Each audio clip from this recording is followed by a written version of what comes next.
So listen, I said this casually before, but it matters more than people realize. When I was dating before I got married, I asked whether someone had pets, not because I needed them to love animals, not because pets were a requirement. What mattered was the why they had them, why they didn't, how they spoke about responsibility, care, patience, and inconvenience. Because you cannot just focus on what you want in dating, you have to focus on who you are bringing into your world and how that presence will impact your life over time.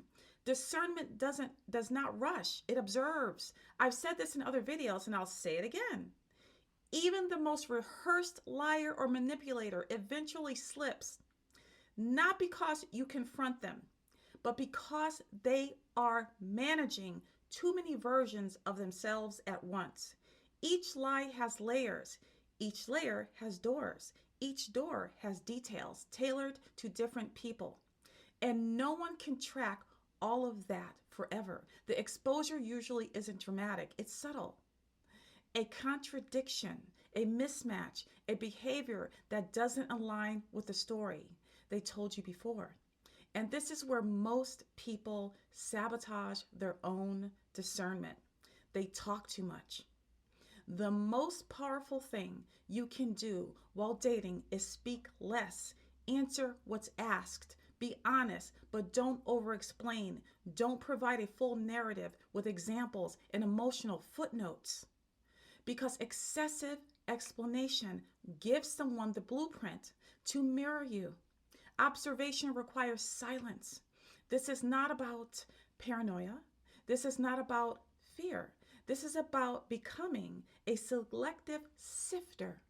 God gave you discernment for empowerment, not anxiety. In my forensic filter framework, the goal is simple. Stop repeating patterns that have never served you.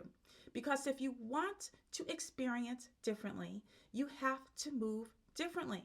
And yes, this applies to men too. It happens to them. But I'm a Christian woman serving Christian women. And wisdom, when it's true, benefits everyone. And somebody asked me about cats. So I will do something separate for cats and observing behavioral cues. But this was for all pets, all kinds of pets and shifts. Again, you want to balance this with context. Don't become hyper focused. Enjoy your dating experience, but you really need to focus in and balance. Ask the right questions and